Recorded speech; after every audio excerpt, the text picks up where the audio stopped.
Ana Kasparian has left the left. My God, that literally no one could have seen coming. Holy, you're right.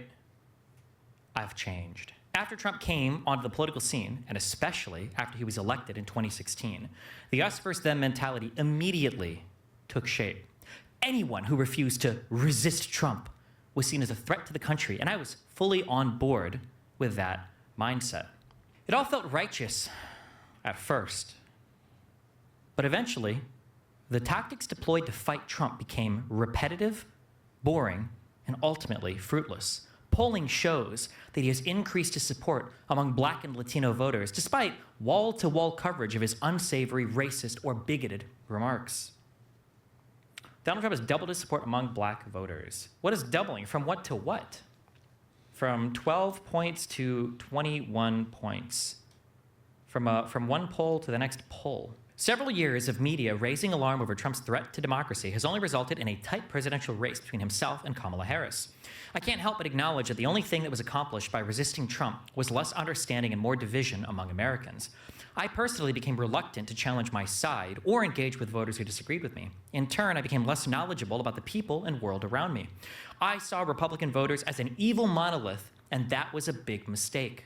All right, so leftist streamer and debater Destiny is reading a long Substack article written by who else but the one and only Ana Kasparian of the Young Turks, just published a few hours ago, in which she says that she has finally left the left. Now, we've been talking about this in many other videos, how she seems to be moving away from this whole progressive ideology of the Young Turks and the left in general. And she's finally announced it publicly. What this means going forward, who knows? But Destiny's reading through her article here. And let's see what he has to say. And in the meantime, I'm going to take a look at some of the comments under his video since this is his channel. I'm sure that should be enlightening. My revolution started in 2022 when I was sexually assaulted by a homeless man in my neighborhood as I was walking my dog. That horrible experience alone didn't change me politically, but the treatment I received from the far left and some progressives after sharing the story did. I was told that by publicly sharing what had happened to me, I was stigmatizing my unhoused neighbors. Others accused me of feeding into racist tropes because they assumed that my attacker was Black, but I had never even disclosed the man's race. He was white. Sorry, I just had to stop again. I love the way leftists and progressives, liberals, are always finding new words for things. So I was stigmatizing my unhoused neighbors. In other words, the homeless people living outside my house. Yeah. Yeah, that's just a typical one. Unhoused. You can't say slave anymore. They have to say enslaved person. They can't say homeless person. It's an unhoused neighbor. I assume you can't say bum or wino or junkie either, or all those things that I used to say and everybody used to say when I was growing up in the 70s and the 80s in America. Yeah, I'm like a total dinosaur when it comes to this stuff. I absolutely refuse to use these newly minted terms.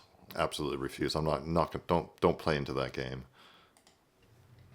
Not only did I suddenly see the flawed thinking of some of the left, I also witnessed their cruelty and hypocrisy in real time. These terrible traits that I had associated solely with my political opponents were obviously not exclusive to their tribe.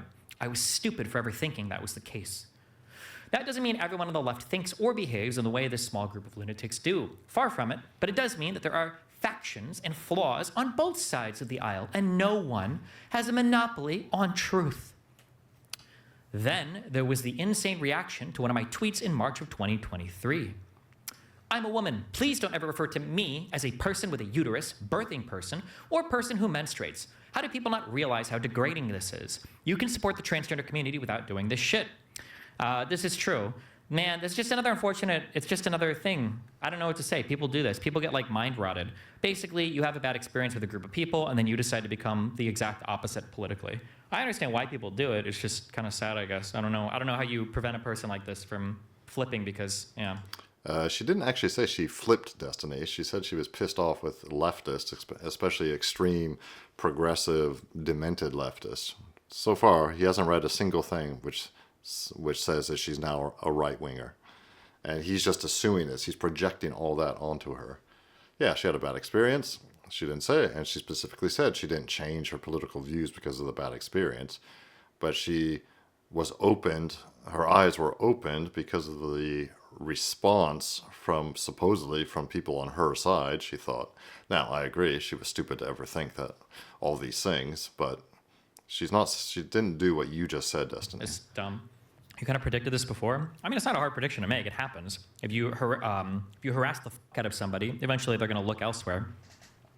All hell broke loose after I posted those words. Most friends in left-wing media didn't bother reaching out privately to discuss their disagreement with my personal preference.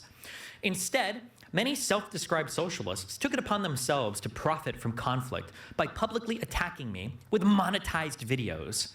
Okay, I mean, we do news and punditry. Everything we do is monetized. Come on.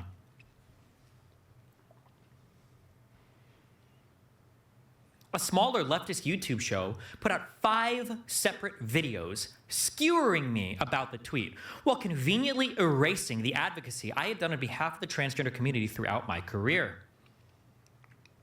They even went as far as drawing a link between my tweet and trans suicides, which sadly wasn't the most unhinged outcome of the debacle. TYT's volunteer YouTube chat moderators quit over the tweet, and someone reported me to Human Resources. An on-air transgender contributor even resigned from the company after being urged by online mobs and leftist shows to do so. Curious that not one of those shows hired her after she took their advice. Ha! I never apologized for the tweet, and I never will. That whole experience forced me to come to terms with the intolerance on the left, and it allowed me to publicly reject the ideological shackles that kept my world small and less informed. Today, I'm less certain and more naive, curious, than I was 4 years ago. I've made humiliating mistakes while covering political news because I was previously unwilling to consider or understand the perspective of Americans who vote differently from me. What to expect from the now unaligned? I'm hungry for dialogue, a space for in-depth analysis, and a judgment-free zone. That is what I plan to do here. Every week, I will provide subscribers with 2 to 3 written pieces that dig deeper into the big stories of the week, with the intention of finding truth rather than promoting a political side. Video posts sharing details on breaking news and political events. A weekly podcast beginning in November that will feature long-form discussions and debates with guests from all walks of life. Very nice. An engagement with me in the comments section for paid subscribers. Join me and be part of the dialogue. The point of this new project is the pursuit of intellectual freedom and open-mindedness. I want to nurture curiosity without fear of offending the sensibilities of loyal partisans. I reject arguments about the evils of platforming people who are considered too naughty to converse with. I want to facilitate dialogue. I don't know what my political identity or label is, and I'm not even sure I want to be pigeonholed.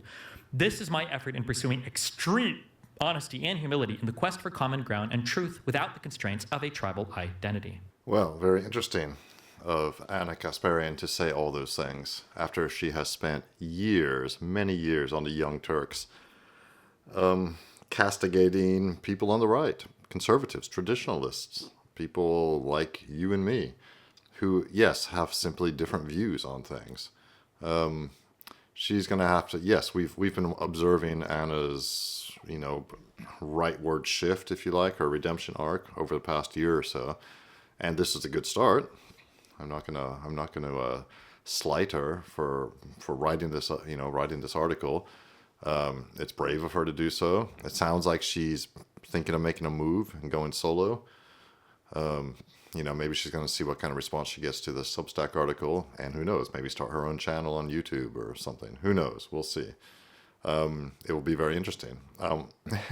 In the meantime, I went over to Reddit, where, of course, the troglodytes over there are completely melting down about this, as they do about everything. Don't waste your time over there. I do it because I have to. I got to get different people's points of views when I prepare these commentaries. But it's an absolute shit show over there. God. So does this mean that her next batch of guests are going to be all basically IDW rejects? What's wrong with this? I just think that when people define themselves politically as the opposite of whoever bullied them last, I just think it's pathetic. I don't know why or how I was gifted with this, but I was able to figure out, like in 2016, no, not 2016, I'm sorry, when I was 16, that defining yourself as the antithesis of whatever you don't like is just as stupid as being captured or enslaved by whatever the thing is. She hasn't defined herself, Destiny. You're just saying the same thing again. She specifically said at the end of her article there that she doesn't know what she is. She doesn't want to be pigeonholed. She didn't say she's suddenly right-wing. I wish more people could understand that. I think the far left is unhinged. Not only is the far left unhinged, I think I actually agreed with Anna on every single one of these major points. You could probably find videos or tweets doing it. I thought that the her homeless encounter thing was insane.